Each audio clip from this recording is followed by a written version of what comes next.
My name is Dave Chadwick. I am with AICG, which is the Artificial Intelligence Consulting Group. We want to thank everyone for allowing us this opportunity to share with you some of the technology tools we have developed that give professionals like all of you greater access and control to the intelligence you need from your data to make fast, accurate business decisions. Our main presenter today will be Mr. Mike Gellin. He's a senior vice president here at AICG and one of our subject matter experts. I'll be turning this over to him in just a moment. But first, if you have any questions as we go along, feel free to drop in the chat. And if you would like a one-on-one opportunity to discuss your specific data expectations, let us know that in the chat, and we will contact you after this presentation to arrange a conversation with Mike at your convenience. Okay, our time is limited, so with no further delays, here is Mike Gellin. Mike? All right. Thank you, David. Thank you, everybody, for joining us here today. Appreciate you carving out time. And just a quick overview of Chadwick and myself. We've been in the technology and really data space for quite a few years. And we're happy to have you with us today. But really, we want jumping right into it. When we think of from a staffing recruiting firm perspective or agency, we look at some of the challenges within the agency ecosystem over the last couple of years here. There's growth onto itself. Growth is great in many aspects, but it also does prove some challenges along the way for you to be able to scale and manage effectively as you continue to grow. How do you take advantage of the opportunities? And some of you might say, hey, we grew a lot more than what your 21% is indicating here. And others might say, we didn't quite grow to that level. As much as these are industry averages, whether you're on either end of the spectrum there are opportunities and natural challenges that go along with that growth. Of course, there's also uncertainty within the current calendar year. And then you also have an election year next year, which, at the same time, will also provide some challenges and opportunities at the same time from a growth perspective. A lot of organizations out there have been working with tools and processes for several years. And as they look to say, where do we want to go? Where do we want to be as an organization? We've talked to a lot of agencies out there to say, look, we want to be, we want to double or triple in size. We're getting a little pixelization on your audio. I'm not sure what the problem is. It looks like an internet issue. Okay. Is this any better? I can hear you, Mike. Okay. All right. Very good. And when we look at the candidates out there, a lot of candidates, 50% of them are looking to move on from their current engagement, their current employer. And a big part of that is looking for higher pay.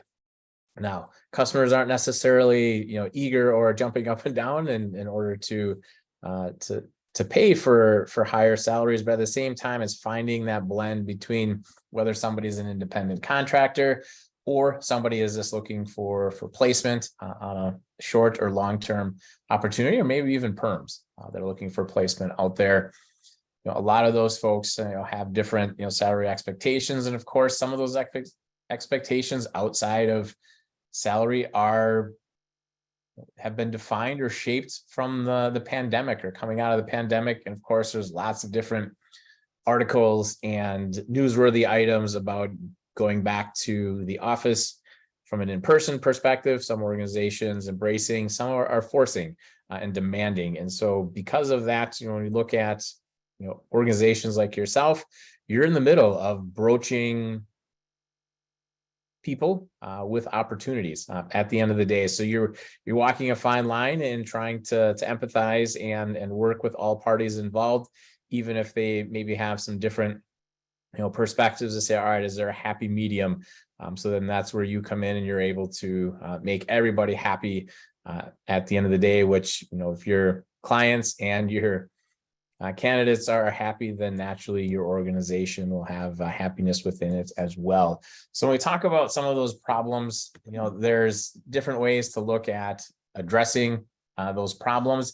And naturally, there's a technology aspect to addressing, and within that technology is a number of different components. When you think of, all right, there's the right tools for your industry. There's no shortage of technology options. A lot of you might be talking to your peers. You've worked at several companies throughout your career, and you have a perspective from those companies as to how they leverage technology. But it's really not necessarily always looking in your past in order to determine what's the best way forward. You need to adapt your current organization to say, how are we going to meet our goals or to address some of our challenges or concerns by leveraging technology. And of course, for better or worse, when you look at some of those challenges that you have limited IT skills and or budget. Some agencies have a luxury of having a person or two that are either really good with technology, are dedicated to technology within your organization, and many others are, well, technology is one hat of many that you end up wearing and trying to figure out what is the best approach. You have a lot of manual processes that at times are done with spreadsheets, many spreadsheets, which also involve hours of downloading and massaging and wrangling of data from different source systems in order to try to make sense of that data so that you can produce those KPIs. Well, that's great if you can do that once a week, once a month.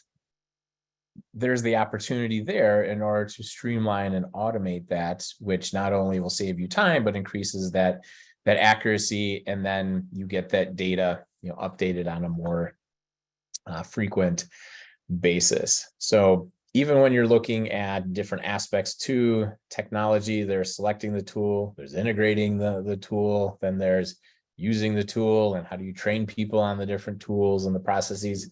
There's a lot that goes into that approach there.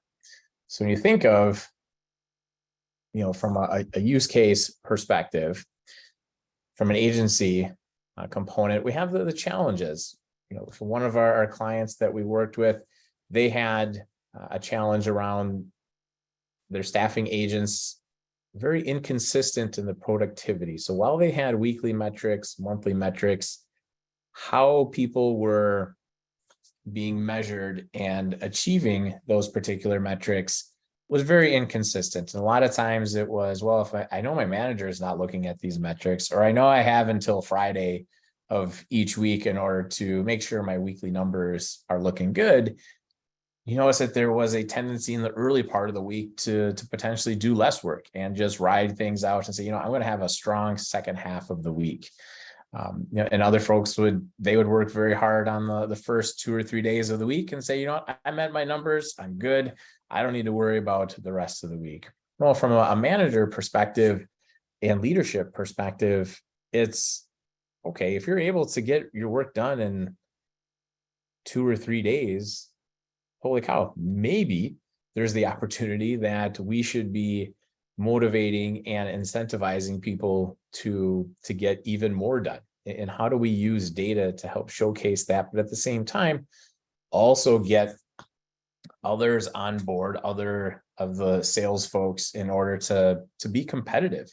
And who wants to be number one week in and week out, and how to reward those high achievers? And so using data in order to extract not only what is the data being entered into the CRM, but what is that productivity of phone calls and texts, and not just, hey, you're sending text messages out for the sake of sending out text messages, but what are those phone calls, and are those meaningful phone calls? Is a 5-minute conversation, okay, that's great. Those can be important. But at the same time, if you have a new candidate that you're talking to, and it's your very first conversation, ideally that's a half hour, 45 minutes conversation, or perhaps a candidate from a client perspective that you have a new job rec that you received or that you've identified, and you're trying to clarify and find out more information. Those conversations take time, but you can use that amount of time that individuals spend with those conversations and add it up through the course of a week in order to be able to determine how productive an individual has had throughout that week. And it becomes a tool that you can have conversations. If somebody is meeting their numbers from the perspective of they've landed X deals, they brought in X dollars to the organization, in order to indicate, all right, if somebody has not met their revenue that they are targeted to bring in, well, why is that?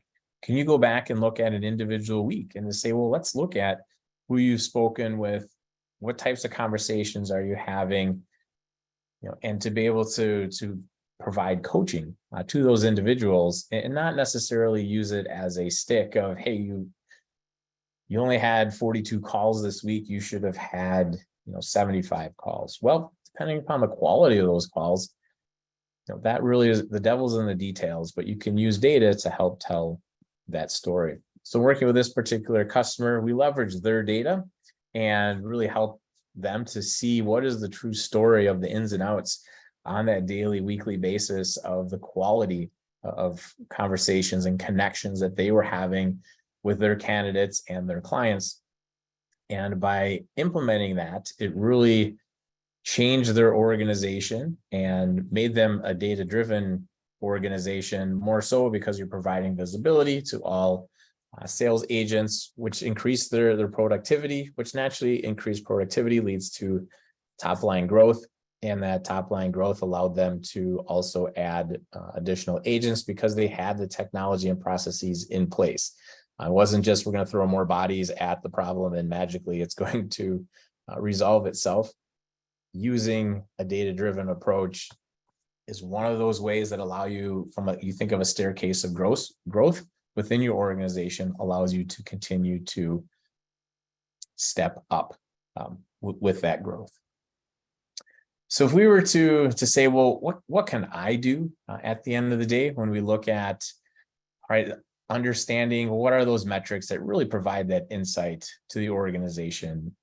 Like I mentioned earlier, it's not just about the number of phone calls that someone has. It's, well, what's the duration of the phone call? And naturally you get down even further. Well, what are you talking about? Is it, you're talking about your summer vacation, or are you actually talking about an opportunity or maybe the industry or the trends that you're seeing, in order to help guide and coach your clients and your candidates out there? But there also needs to be a willingness to change or improve within the organization. In order to really go down this path of a data-driven culture, you need that executive buy-in in order to say, yes, I'm committed to that. I'm committed to using the dashboard and asking questions and using data to help tell the story and to help drive us forward. Because that's really how you're going to be able to provide that insight to all of your users, not just to the executives, but to everybody, to have that clarity.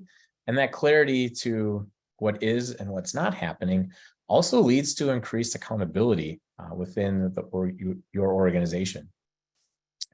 So if we were to go and look at, well, what could this look like? And so before we get there, we do have one poll that we'd like to ask everybody. So Heather, could you please bring up that question? Maybe I have it here. Okay, I will bring it up here. Let's see. So this particular question is, what CRM are you using today within your organization? You can select more than one. And you're just curious as to the folks out there as to what your background is from a tool perspective. I understand you might not see your tool listed out here. That's okay. We were limited as to the number of tools that we could put there. So we tried to pick some more of the popular ones, but we definitely understand it's not all of them at the end of the day. So thank you all for responding there. It's good. Looks like Bullhorn is the most popular one out there, which isn't surprising. Naturally, that's its core bread and butter and focus is for the staffing and recruiting industry as a whole. So that definitely makes sense. And thank you for everybody for responding to that. All right. So if we were to go look at, what could this potentially look like? And so with that, we have a dashboard, and this dashboard is pulling together multiple data sources. One of these data sources is a CRM. Another one is a source that tracks your communications, your outbound, your inbound communications through phone and text messaging, and allows a number of ways to slice and dice this information. You can look at things as a whole across everybody on a daily basis. And in this particular instance, you're really looking at things for a particular week. So if we look at last week, to say, all right, what was that productivity that we had last week from the different folks, and knowing that, okay, last week, perhaps your business does most of your communications on a Monday through Friday. Well, that's all right. There's plenty of communications that happen at night or on the weekends and you want to be able to capture all of those, but you should see a pattern of having less communications on the weekend compared to your weekday.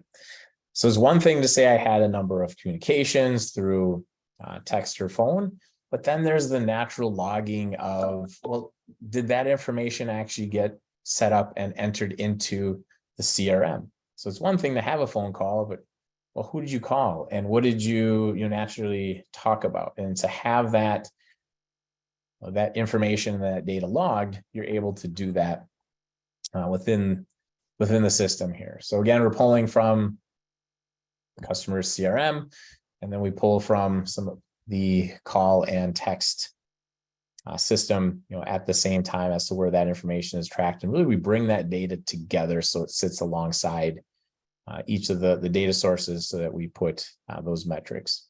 We also understand that there are going to be times where those communications, you'll have intra-company communications, and then you'll have naturally those communications outside of the company. So to be able to delineate, are two people within the team talking to each other, perhaps too frequently, relative to just talking to outside organizations. To be able to say on an individual day, we're able to say, okay, for this particular day, we can see some of the productivity, which on a daily basis, might be interesting, but it's those patterns. And when you see a high performer, okay, the high performer, well, what does a high performer really mean? And how do you get others within the organization to see and understand what that is? So if we look at somebody here, Daryl had 25 calls that lasted 38 minutes, and he logged 22 of those calls into the CRM system. Well, those calls could be as simple as one of them, those calls could have been a voicemail and somebody called you back. So that's why you might not have logged all 25 phone calls. Great. Daryl appears to be doing a decent job in regards to kind of following the process from a tracking perspective. But then we look at somewhere down here, we also see some outliers. Well, this individual, Blythe, they had 24 calls that last 121 minutes. Like, okay, decent amount of time, not great, but had 429 text messages. Well, text messaging, yes, it is important within the construct of communication, but it seems to be weighted in this particular instance quite heavily to text messages. So it is to be able to have the conversation with Blythe to say, why are you having so many text strings going on here? Maybe it's legit, maybe it's not, most likely it's not. And should Blythe really be looking at having more conversations and less text messages? If you can get a hold of somebody through a text message, but then push them to have a phone call, great, use that to your advantage. Try not to have an entire dialogue just on text messages. So that's an opportunity to talk with Blythe in order to help facilitate those conversations. But then we get on the opposite, a little bit opposite spectrum here. You have Iggy, who has 119 total calls, lasted 202 minutes. Okay, those are very short calls, a couple of text messages, but they only logged 26 calls. Why are they logging only 26 calls? You can go in and look and have a conversation with Iggy to say, all right, for whatever reason, you're not logging these calls. Out of 119, we understand you might not get somebody, you're leaving voicemails or you're playing phone tag. That's a natural course of any sort of relationship. However, in this one, we seem to be on the other side, that there's a lot of phone calls, but they're only lasting you're only logging 26. So again, all right, you need to follow the process. We have a process for a reason. And so in this particular instance, we've got, almost 20 different employees that are really sales agents at the end of the day. And you're able to look at their productivity just for a given week to say, all right, there's opportunities for improvement. Especially if you look at Iggy is or is not, making their number from the amount of revenue. But you can dive in even further and to be able to say, okay, Iggy got 119 total calls. Great. I'm going to go and find Iggy. We just want to look at Iggy's world at the end of the day here, and to be able to say, all right, let's find out some more of the details here relative to Iggy. And we can go in and say, all right, let's look at every communication. Okay, so they had a lot of these 1-minute calls to individuals. We're able to see, what company they were at, and to be able to even dive into and say, all right, did you log this into CRM or not? So now we can have a more detailed understanding. And these are conversations that you can have with Iggy to say, all right, you have a lot of 1-minute calls. That's interesting. 1 minute, typically that would mean a voicemail. Then you have a lot of different text messages. All right, obviously you're having, just by looking at inbound and outbound text messages, you can tell between Veda and Iggy. All right, they're communicating back and forth. Awesome, great. And then just keep going further down. You can see we had a 6-minute phone call. All right, great, not bad. And then, we get some 10-minute and some 6-minute phone calls. But to be able to say, wow, Iggy, you're not really getting people on the phone to have meaningful conversations. And so that's a way to have more of a coaching type of conversation with Iggy to say, how are you trying to engage with these folks? And maybe it's too hands-off of an approach. He needs to be a little bit more forthcoming or aggressive. But this at least allows you to have that constructive conversation. You're not using a stick, so to speak, to say, wow, Iggy, you just need more minutes with people. Go make it happen. No, let's figure out and look at individual components here to say, all right, Iggy, your 2-minute conversation with Nicola here, what did you talk about? And what did that overall larger conversation look like throughout the week with Nicola, and what opportunity you're working, and to be able to coach Iggy to be more productive. That's really, when you look at that sales manager employee perspective, using data to help facilitate that conversation. And if we go back and we just say we're going to select everybody again, reports are going to rerun. And you can look at, all right, the amount of minutes by employee, the total number of calls, and you're able to see patterns and to say, great. Look at the Iggy example. All right, Iggy had it, call it in the middle from the number of minutes that he spoke to somebody throughout the week, but he had the most amount of calls. Well, all right, Iggy, what did your week look like? And were you just trying to just call anybody and everybody? Were you being proactive or reactive to different conversations?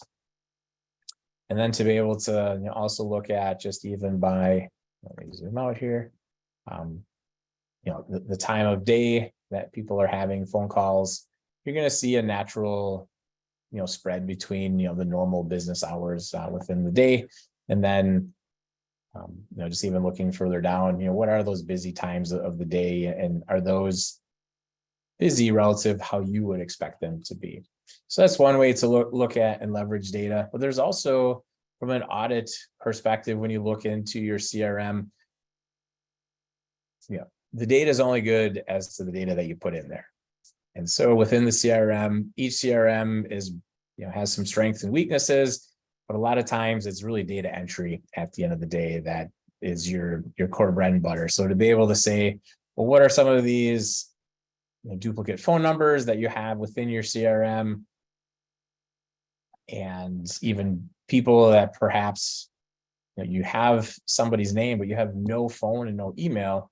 Well, is that really a person or a contact that is worthwhile to have within your CRM? But this gives you an opportunity to go and do some data cleanup at the same time.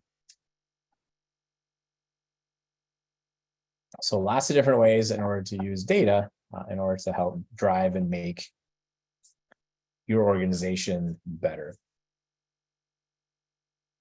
So when we think about leveraging technology or leveraging data to make better decisions, you want that, whatever that end solution is, you want it to be easy to access and on demand. And when we say easy to access, I need to hit a web browser, just have me put in, some credentials, and I should be able to get that information by automatically being directed into the dashboard. Don't have me click on 47 different buttons, open up 3 different applications, and download a bunch of information, combine it with another file. Make it easy, but make it meaningful to that user. So if your responsibility, as a sales manager or a sales leader is for, a number of folks, that sales leader should be able to easily get to be able to see how is his or her team performing. Again, don't make them have to filter too much information in order to get the information that you're looking for, but it all comes down to leveraging technology. It's easy to use, it's user-friendly, and it's really intuitive. You don't want to also set something up. The data process and the reporting looks great. However, you have to have some sort of advanced degree in order to be able to leverage that technology. You don't want that at all. So when we think of, how we did this, we looked at from a demo perspective, we did see that. But really, at the end of the day, it's all about taking the data from your different operational sources, or maybe even one source, most likely multiple sources, put it together into the data cloud, and then make it meaningful from a dashboard perspective so that you have centralized data and centralized dashboards for the different folks within your organization. So let's pause here. We'll open this up for discussion and Q&A. So feel free to type in your questions. We'll go ahead and respond to those as we see them come in. So let's give it a moment here for some questions to come in, and I'll read them off as soon as I see them.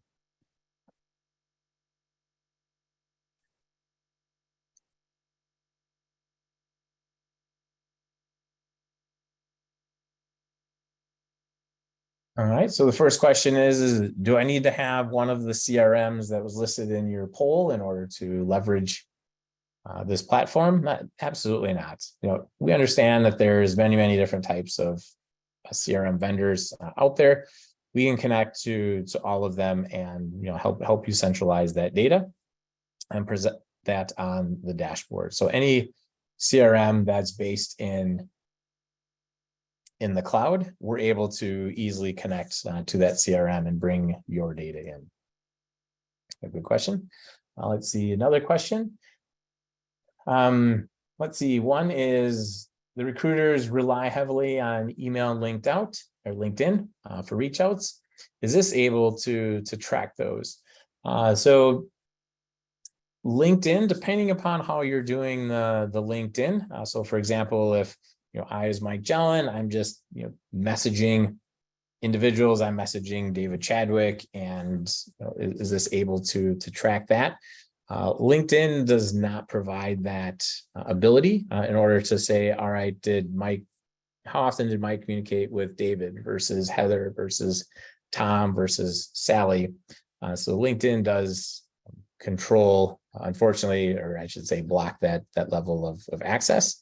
But from an email perspective, depending upon how you're doing the email, so for example, if you're in Outlook or Gmail just by itself, We don't have a built-in mechanism. However, for some organizations, they will leverage communications, all communications, email, text messaging, even the phone call things through 8x8 or Ring Central, that we're able to tap into the data in those systems in order to bring that data in to the dashboard here. Good question. And then how is phone call data or text data integrated here? So what we tap into from a corporate plan perspective, we see, for example, an organization, all of their sales agents have been provisioned a Verizon cell phone from their folks or from their company. And so the company really owns that number and it's on the company plan. And because the company owns that number, we're able to pull in and access that call details. So if you have that type of a corporate plan, we're easily able to tap into that data and centralize that, and then marry that up with the data that's in Bullhorn to be able to say who you're calling, where's that person from a company perspective, or maybe just if they're an individual candidate, to be able to show that information from that perspective. Good question. All right, another question is, I'll abbreviate here.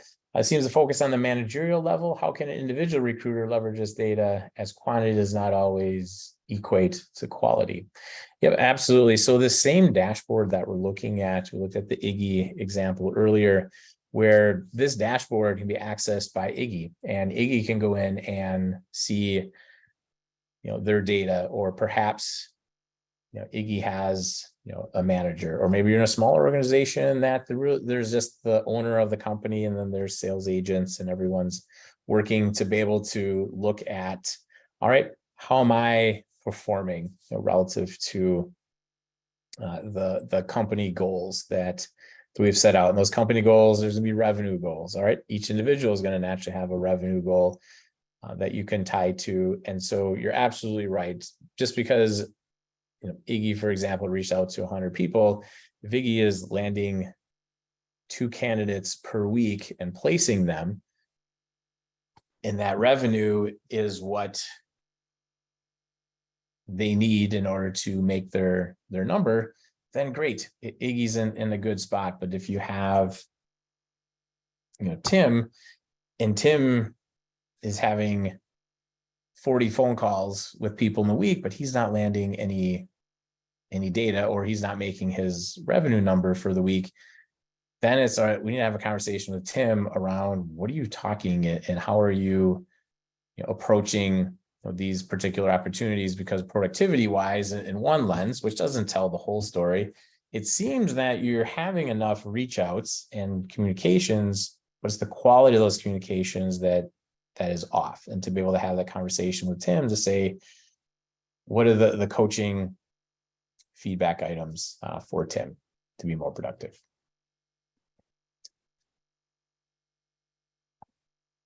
Good questions, everybody.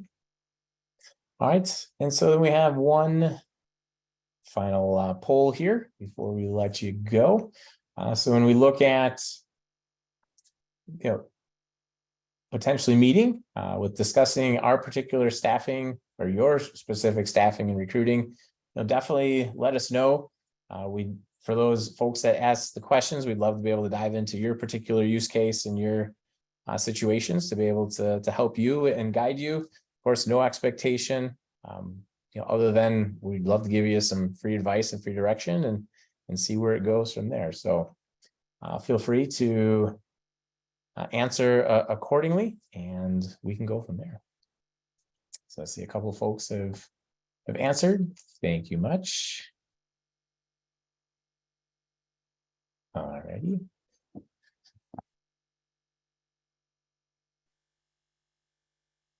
So yes, in conclusion, we appreciate your time here today to really look at leveraging data to really help transform and drive forward your agency or staffing and recruiting firm We'd love to talk to you more if that makes sense for you.